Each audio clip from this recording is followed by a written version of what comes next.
Alright, I would say that the favorite series that I do on this channel is the subscriber portfolio reviews that I try to do every week that my subscribers, fellow content creators, and friends alike send in their portfolios for me to go over and let me share my input on it. My subscribers show more transparency than big YouTubers like Jeremy. So today we're going to be going over Dividend Dudes' entire dividend portfolio. Dividend Dude was procrastinating putting out his portfolio for like weeks, so this is a highly anticipated one. Of course, before the video starts, thank you to Dividend for allowing me to go over his portfolio in the first place. A lot of people don't have the guts to do it. And if you want to go the extra mile in supporting the channel, become a channel member today for only $5. You get access to exclusive episodes, a stock market competition on the way soon, and so much more. With all that out of the way, roll the intro. Hello, I like money.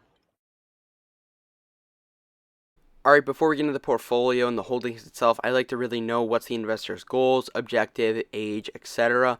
Currently, Dividend Dude is my age. He's 17 years old, and any person that's really under 21 that's already started investing, I think they personally have a competitive advantage already. Great props to him for that already, just beginning investing at such a young age. I'm going to ask him a lot of questions. We're doing a live stream tonight. By the time this video is posted, it'll already be out. I'll put the link in the description. Right now, his portfolio value is $13,442.46. As I said already, that's really solid, especially for 17, and I'm sure he's going to get more income and he's going to keep on investing. He has 10 holdings in his portfolio, which I view as very solid, and he has a dividend yield of 1.96%, which for the Dividend Dude, that's a pretty low dividend yield, but as you guys know, dividend yield is not everything, and his current annual income is $263.54, and now let's move on to his goals that I asked him about. I asked him what are his goals with the portfolio. He said fast growth, developing my investment style, and I will say it's been crazy over the time that he's been doing YouTube. It's really crazy to see how much his investing style has changed for the better, of course, and finding undervalued compounders, although some of his stocks are value plays. And he said also generate some dividend income. And I would just say for the type of, quote unquote compounders that we always talk about, especially at our age, it isn't great to be especially like deal hunting for them, looking for, Visa under 180 and just really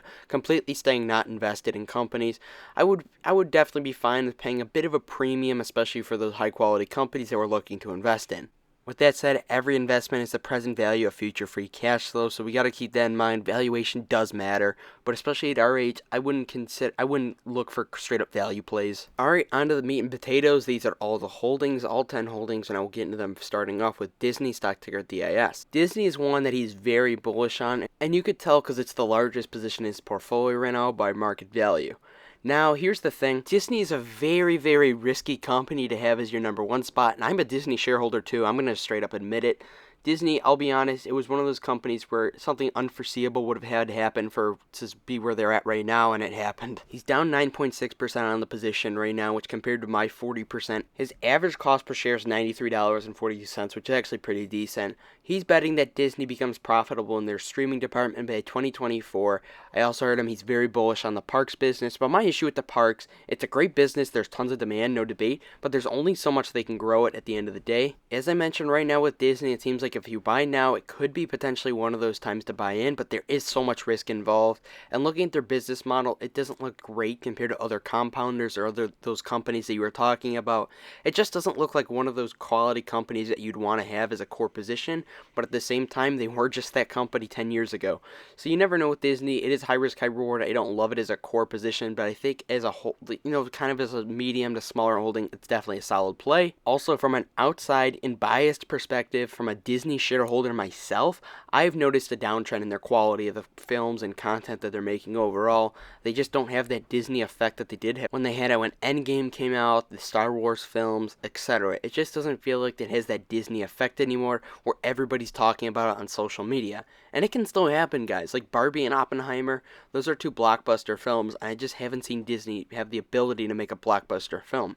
In my opinion, I think right now they're sacrificing quality content to appeal to more different groups and types of people. I feel like they aren't choosing the best person for the job all the time, and it's sacrificing quality of the films, and people are noticing, even if they aren't involved in politics like me. When I saw Lizzo in The Mandalorian, I did scratch my head a little bit. I saw our boy Joseph Carlson, Joseph Moneybags, make a bit of an analogy here.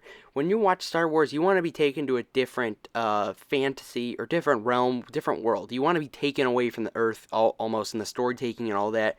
And it may sound a little cringy, but it's true. But then you put like Lizzo in there, and it brings you back to reality. And you don't want Star Wars to see Lizzo. It's crazy because I really was an enjoyer of The Mandalorian season 1 and 2 when that came out, and I thought that would have huge potential as well. But then the season 3 came out, and it was just a total flop in my opinion. I was not a fan at all. I got through the first 2 episodes, and I haven't been, eager to watch anymore. This is just really unfortunate from Disney. When I made my initial investment on the company, I didn't foresee this happening. So what are my thoughts on Disney overall? I don't love it as a core holding, but if you potentially got some gains, I think long term this could be a good price to enter in at. High risk, high reward, but I don't love it as a core position. Next he has CVS Health Corporation, which he's down 5.82% on. CVS, for the market cap that you have it at and how much of it your portfolio it's at right now, I'm just not a huge fan. I don't think it deserves to be one of those core holdings in your portfolio. I see Microsoft down there and I see Apple. I think there's other companies that you could have as a core position. He did tell me though that he is looking to sell out and average down out of Disney and CVS, and I would definitely consider storing up cash right now. Just potentially looking at other companies that you could build that up in. I just think right now, if you were to tell me the 5 best companies in the world, I don't think Disney and CVS are even near the top. And I think they're like alright small to medium sized holdings, but I just don't see where you would want to have them as a core position. Speaking of core position, those next company is definitely a core position, and it's one of the bigger ones in his portfolio, which is Apple, stock ticker AAPL, which is the biggest current position on market value with dollars invested. Definitely good to see this as a company that you want to have at the top for sure. You're up 26.77% on Apple. Definitely good gains right now. Apple, you guys already know my thoughts on them. I think they're one of the strongest companies in the world. I listed them off as one of my favorite companies to own. Their innovation is insane. Their management's insane. Their business execution's insane. Long term, I would like to see them put a little more effort towards the dividend, but they're buying back shares at a really aggressive rate, which I love to see. It's a ridiculous pace if you look at it, guys. Apple, I definitely would want to have as a core holding, and I definitely approve this position. I'd like to see you actually add more potentially. Alright, next we have another controversial holding, which is CROX, stock ticker CROX. Now, me personally, I don't see the appeal of CROX. I don't understand the investment thesis 100% from his side of the things, and I'll definitely ask him about it on the live. Right now, though, he is 4.33% on CROX, and it is one of his bigger holdings at $1,400 in market weight. Me personally, I just don't see the appeal of CROX. CROX, obviously, they have a nice slide or whatever, but I don't understand if you're looking for footwear or clothing exposure. I think there's other value out there. I think Nike right now, especially with the recent dip that they've had, I think that's a better play than CROX for sure. Nike has such a better brand, in my opinion, even a moat around the shoewear industry. I'm just a little confused of why a company like CROX would have more weight in your portfolio than a company like Microsoft. CROX also doesn't pay a dividend, which kind of also confuses me for his investment thesis on it. Obviously, dividends are everything, but he is making a bet on the company right now. He believes it's undervalued, so a bit of a higher risk, high reward on here with CROX, but it's an interesting holding for sure. I just don't see the appeal of CROX over a company like Nike. I think Nike, if you look at its fundamentals, especially compared to CROX, I think it's just better in every sense. Not the biggest fan on CROX though, but there is definitely some upside potential, I think, if he thinks it's undervalued right now. Next, he has Texas Roadhouse, a company I actually own, and I like this holding a lot. He's down a little bit on it. I am too. Right now, it's a decent sized position with Texas Roadhouse. I think they're pretty simple to understand business. The demand is very high for them, and I like them overall. Even though I can't personally eat at the restaurants because of my nut allergy, I approve of the position for sure personally. I bought in at 109, 110. For me to actually consider adding more, I can't buy any because it's not on the S&P 500, so I can't add fractional shares to it. Anything below 105, I would add, but for me, if I'd have to add $100+ into it right now with my cash, it needs to go below 100. But I do like the position overall. Speaking of positions that I like, the next company I like is very solid, which is of course VTHO Property, stock ticker VTHO. VTHO right now makes up $1,200 in his portfolio. He's pretty much flat on the position like every VTHO shareholder's been. It is at a pretty appealing price for now, so it's one of those companies that I think you could add to at the moment. VTHO's such a strong business, and they're set to hike their dividend this upcoming quarter. VTHO is obviously highly concentrated in Las Vegas, but they are diversifying their business streams right now and the other properties that they have, so it's very good to see that they're diversifying and growing as a company overall. I think VTHO is a very solid REIT to own for dividends and dividend growth, and I think it's only a matter of time when the market actually starts rewarding for VTHO for them growing as their business intrinsically does. Next, he is Taiwan Semiconductor, which is a pretty big gainer in his portfolio. Currently, he's sitting at a 17% gain for him, and it's a pretty big holding in his portfolio. Now, I think it's a solid company, but me personally, I'm not investing because it's a non-fabless company, which means that they have more capex required to operate their business overall. If I were to ever invest in a semiconductor, it would have to be a fabless. Also, I'm still studying and learning about semiconductors day by day. After my traumatizing experience with investing in Intel, I'm definitely taking a lot more due diligence. I think it's a solid holding though for some semiconductor exposure. I'm just personally not investing because I don't love their business model, but it's definitely a solid holding for you. Alright, next is Realty, not Reality Income, stock ticker O. Realty Income's been on a bit of a dip recently. He also told me he's looking to exit out of this position as well, so it's a little more slow growing, just more of a dividend play overall. I think it's a solid staple to have, and I think it's at a pretty solid portfolio weight. And he said he's waiting for the price to go up a little bit before he averages out. Now I think it's actually pretty solid weighting in his portfolio right now, and I wouldn't look at selling unless it really did go on a significant hike. Obviously, it is a slower grower. It's not going to have that 10x growth like Microsoft or Visa, but it's still it's a staple of a company. I think it's a smaller to medium-sized position. Where you have it now, it's a solid holding. Alright, next is my favorite company in the world, Microsoft, stock ticker MSFT, and he's up 33.4% on Microsoft right now with a really solid average price at $245.45. Now with Microsoft, I see companies like Disney and CVS at a higher value than it, and I want you to add more to Microsoft for sure.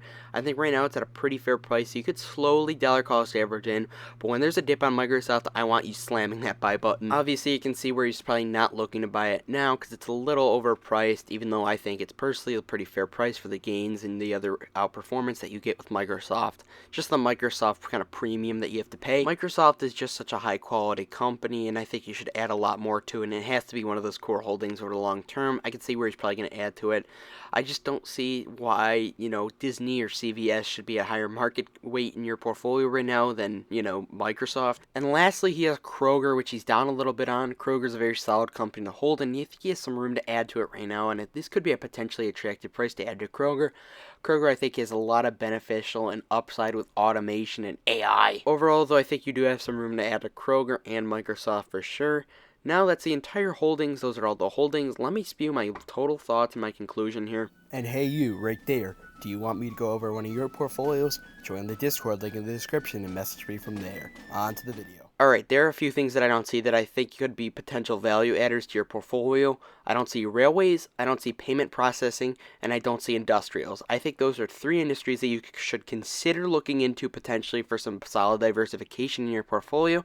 I think you have room to add 5 to 10 more holdings. Also, I know you told me you're already doing this, but you do need to lower your weight in Disney and CVS. Probably get that lower and up your weighting in Microsoft, Apple, and those other core holdings. I think right now you just really need to establish those core positions, those 5 positions that you just really want to have as core holdings for the next 50 years. Those are band-aids you might just have to rip and just take the losses there, and you just might want to reconstruct if you see a better opportunity elsewhere. Overall in the portfolio, it's very solid. There are definitely some things to clean up. I would give it a 7.3. There's a lot of good and there's some bad also, but I do think long-term you are making the right moves. You're learning a lot as well. It's crazy to see how much he's really developed his investment style over the last couple months. He's learned a lot. One of the ways he's learned though is joining the Discord link in the description. Also go check out our live that we did in the description. There's a lot of things that I'm going to ask him tonight. I'm going to grill him. Alright everybody, that's the video. Go check out Dividend Dudes YouTube, link in the description. Thank you again. If you want to become a member today for exclusive episodes, we have some good ones that I'm putting out very soon. Stock market competitions on the way once we get a few more members. And of course, thank you for watching. Subscribe, do dividend stocks, not drugs. Have a good one.